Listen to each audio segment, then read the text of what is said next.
Am I the a-hole for exposing my parents when they forgot about me on their wedding? I know this seems like a weird situation, but I just feel so angry and depressed that I feel the need to vent even if no one is listening. So I, 17F, was recently forgotten about on the day of my parents' wedding. My parents have been together for about 25 years, but they never actually got married. That's why when my dad, 50M, proposed to my mother, 49F, on their anniversary, which they have always celebrated on the date my mother found out she was pregnant with my eldest sister, even tough they were already together before, everyone, including me, was elated and celebrated the occasion with great joy. This happened all the way back in February. They immediately jumped into wedding planning, deciding very early on a small event in Hawaii with just the closest family and friends for an intimate ceremony.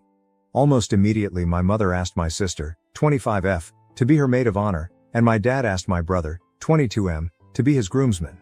I wasn't surprised or offended by this.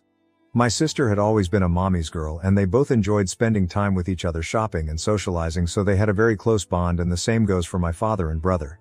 They always played football together and messed around with cars. My father even trained my brother's team for a while in middle school. That had always left me as the odd one out. I tried to insert myself on my family's hobbies and groups that they had within our home, but was always rebuffed. Maybe they could sense that my interest on their activities wasn't all that genuine, or maybe they just didn't care. Either way, I was used to being the last and least important member of my family. Mom had sis and dad had bro. My parents had each other, and my two siblings were closer to each other than they ever were to me, leaving me very lonely and isolated in my own home. During the preparation for the wedding, initially it was suggested that I be the flower girl, but my sister thought that role would be more appropriate for her daughter, 3F, so that idea was quickly tossed away. Later on, my maternal grandmother suggested that I might read a poem or do a little bit of a speech during the ceremony, but both my parents refused because they wanted the wedding to be low-key, and they didn't think a cheesy and sappy speech would fit their vision. Their literal words. I was still okay with all of this, even though it hurt to know I would be the only member of the family to not actually be part of the wedding party or have any role at all on the day. As the day approached, my parents and siblings got more and more caught up on all the wedding planning. I noticed my mom didn't invite me dress shopping, and that whenever they would have discussions about the venue or the event, I was left out, so I decided to see if they would realize that I wasn't being involved at all and kept quiet, waiting for them to ask me something, anything about the wedding, but that never happened. The wedding was set for 3 weeks ago, the end of August. The day before the departure, my mother casually asked if I had my luggage ready because we couldn't be late to the airport. I bluntly told her that I hadn't prepared anything. She got confused for a second and then snapped at me for not being prepared. I then asked her if I even had a ticket, and her face went pale. Yep, they hadn't even bought me a ticket, and I'm not even sure if I had a room or any accommodations once there. Even though I was the only person in my family without a stable income, I work as a part-time babysitter. My parents had bought first-class tickets for my siblings and the couple other friends that were attending the wedding but had forgotten me. My mom told me not to make a big deal out of it and that they can just find me a low-cost ticket last minute from a cheap airline. But I just replied by asking her, then what? Do I even have a dress for the ceremony? She went with sis to buy hers and all the other female guests months ago, but I wasn't included. That's when my father came in and just told me to suck it up and that I've never been a girly girl, so I could just wear whatever. I got mad at this because, even though I'm not the most feminine girl in the planet, I would have loved to be included in such an important part of my parents' wedding, and it was about the fact that I was excluded for literally everything that had been going on for months. We all got into a fight with them, calling me entitled and accusing me of making myself small intentionally so they would forget me, like that is a valid excuse for ignoring a child. They ended up telling me that if I was going to keep this attitude, I might as well skip the whole thing altogether, to which I responded with a defiant fine, and went to my room. Next morning they all left for Hawaii without me. The ceremony was really small, but they all posted loads of pictures on Insta and Facebook about how perfect and magical that whole week was being. People realized quickly that I wasn't in any of the photos and asked my parents why, to which they replied that unfortunately I had caught COVID before the trip and had to stay behind. My blood boiled at this. I don't know why this was the straw that broke the camel back for me, but it was. I decided to take a COVID test and published a picture of myself holding the negative test and captioned it, "Not sick at all, just forgotten."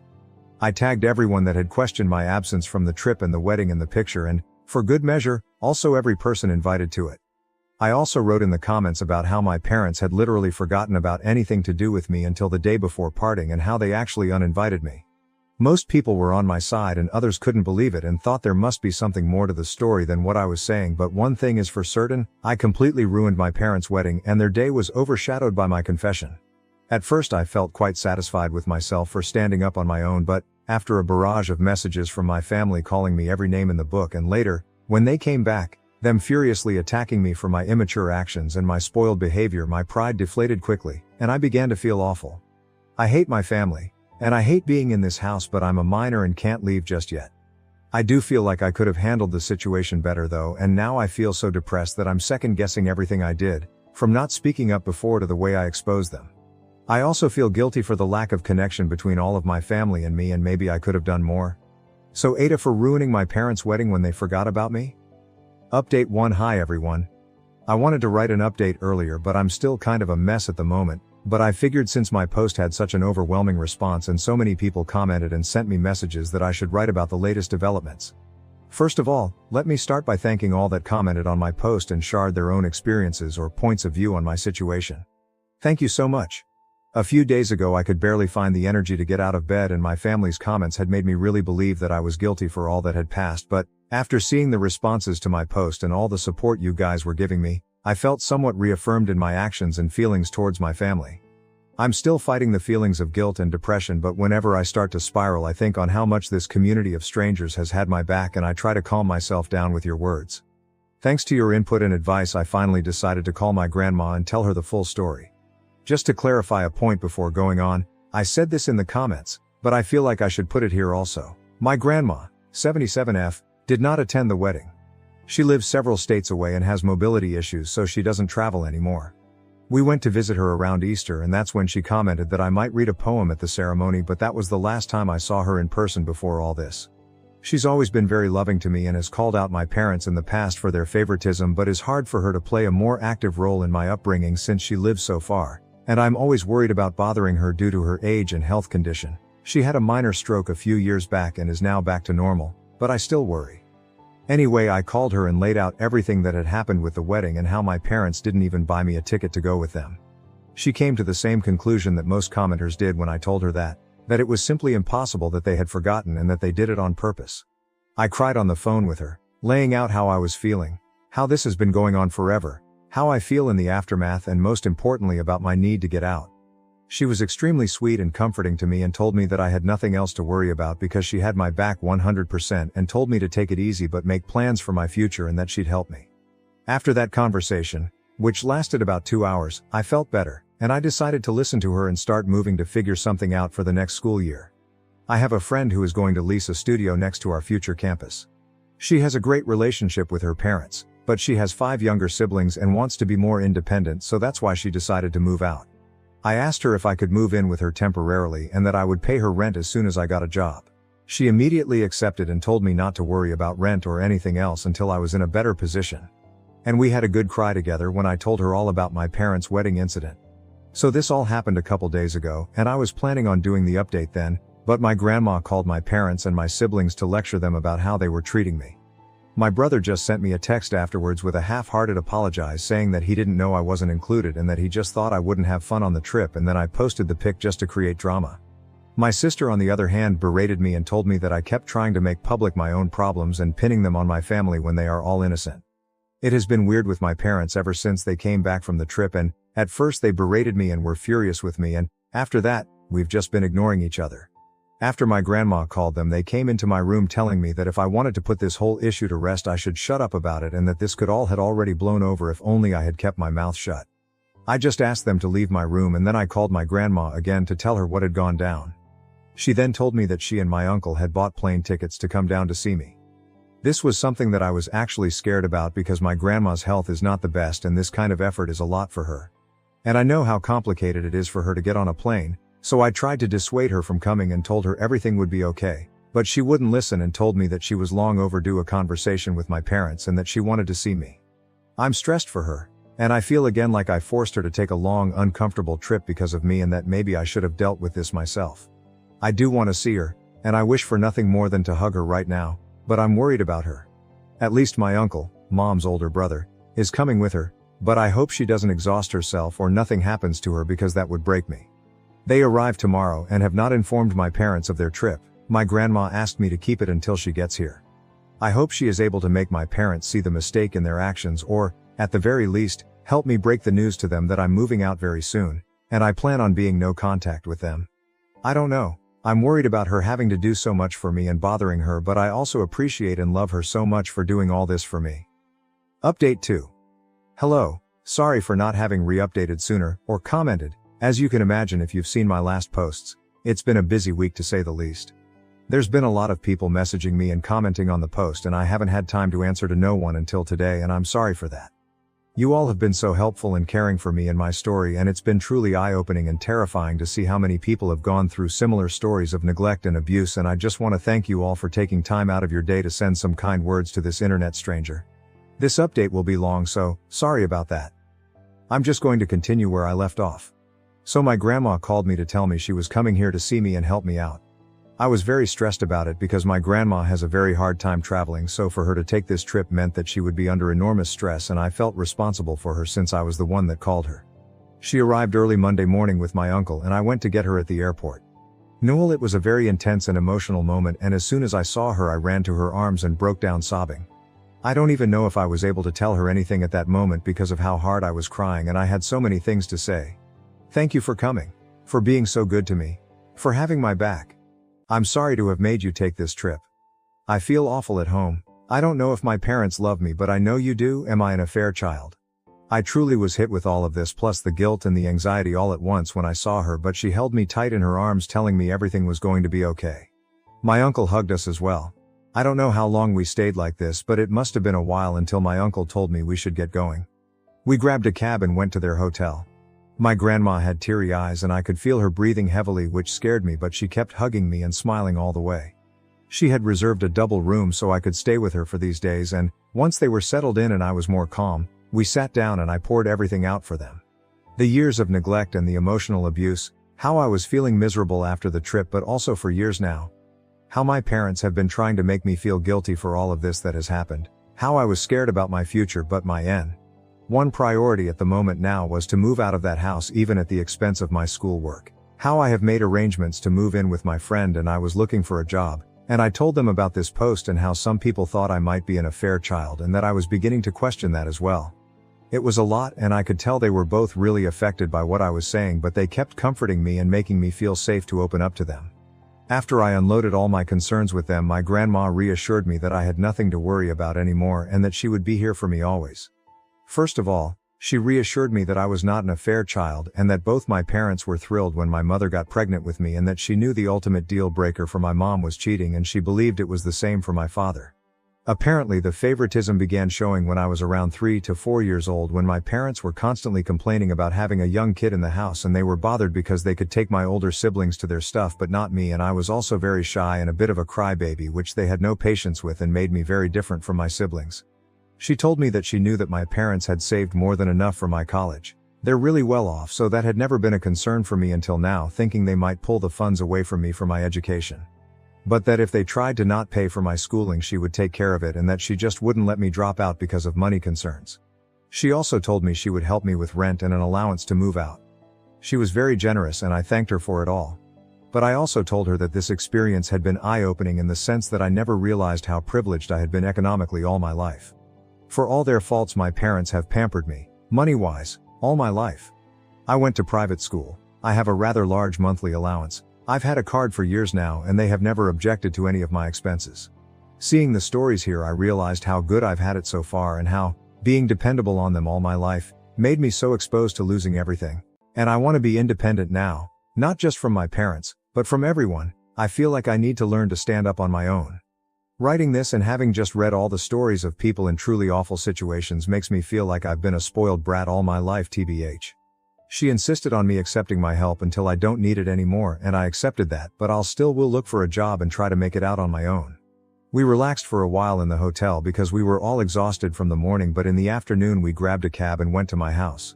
My parents were extremely surprised to see my grandma and uncle with me when I entered the door, but before they could say anything, my grandma told me to go pack all my essentials while they talked to them. I rushed upstairs and I could hear my grandma and uncle berating my parents for all that they had put me through. At first I also heard my parents trying to defend themselves, but eventually they quieted down. When I came downstairs with 2 suitcases and my backpack full to the brim with everything important that I had in my room, they were all in the living room. My father was beet red and my mother was sobbing like a child, and when she saw me she extended her arms on my direction saying she was sorry, but I just said save it, with the coldest tone I could muster, and my dad said that I didn't have to be jerked, to which both my uncle and grandma told him to shut up. I left the house at that moment and waited for the cab outside. In the hotel my grandma reassured me that I wouldn't have to go back to them, and that they told her my college tuition was never in question for them, and that they had planned to throw me an extravagant birthday party to make up for the wedding mess and were going to be giving me a car as an apology for everything. But my grandma was having none of that BS, because it was pretty obvious to her that they were only trying to save face and they were coming up with these things on the fly, and that a party and a car would not make up for all that they have put me through. Apparently the moment that broke my mother was when she told her that I had even questioned my paternity, and she started crying then, but my grandma told her that what else could they expect when they had excluded me repeatedly from all family events since I was a child. She told me that she would make sure they made the payments to my school unless I preferred to completely cut ties with them and have her pay until I can pay myself, and I asked her to do that. I felt bad because I feel like it's not her responsibility, but I truly don't want anything else from my parents anymore, and although my grandma is pretty well off herself, she's not as wealthy as my parents, but she reassured me that everything is alright and that everything going to me would be taken away from my mom's inheritance. So the next day we went with my friend, her parents and grandma to the studio where we were planning to move, and immediately upon arriving my grandma said absolutely not. I knew from pictures that the studio was very small and dirty, but we saw water damage and mold in the bathroom and kitchenette, and there was also rust in the little old appliances. I knew all of this beforehand, but I figured I could live with that, at least for a while. But the thing that the adults pointed out that actually made me and my friend change our minds was the fact that this studio was street level in a bad neighborhood in a building that didn't seem particularly safe and had bullet holes on the walls, which I didn't even know what those were until my friend's dad pointed it out. So grandma and my friend's parents said they would look for an apartment for us in a better location and they'd help cover the costs.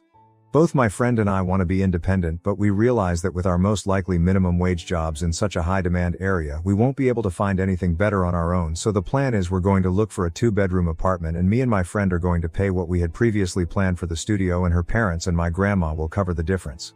I know it's still quite spoiled of me to expect that help from my grandma, but after seeing the studio in person I truly wouldn't have felt safe there. My friend's parents, who were somewhat aware of what I was going through, told me that I could move in with them until we find a nice apartment, to which I'm extremely grateful since grandma is going back in a couple of days and I've been staying in the hotel with her ever since. Apparently my friend, her parents and my grandma spoke about this before coming to me to make sure I had some safe place to stay until we move into the apartment, which is still to be found. I teared up a little as I thanked them, seeing how people were rallying behind me to offer help. Since then I've been moving some of the stuff I had left at my parents' and setting my space in my friends'. My mom keeps crying and apologizing every time I go back, and even my father has said sorry, but I remain distant and cold towards them. My sister called and said that our mother was a mess and that I was a D*CK for what I had done, but before she could say anything else I hanged up the phone and blocked her. I was going to block my brother as well when I saw that he had sent me a very long message apologizing again and again for all that he has done to me and for not realizing our parents were treating me so poorly. He says he's been doing a lot of self-reflection on the days since grandma called and realized that he had been in the wrong for assuming I wasn't on the trip because I wouldn't want to go, and for just allowing my parents to exclude me for all those years. I sent a brief reply thanking him for his words but telling him I need space and I was not ready to accept his apology. I feel like he might be genuine because he has never been nasty to me the way my sister has, just aloof towards me, but I also feel like I need to keep him away for the moment. Also, keeping a bridge up with my family feels like the right thing to do right now that everything is so fresh. Maybe in the future he will show me he's just as nasty as everyone else and I'd block him, but as long as he respects my boundaries I feel better not cutting him off completely.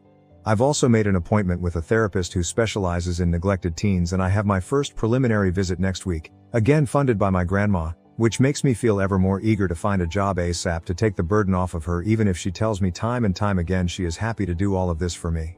That's where things stand right now.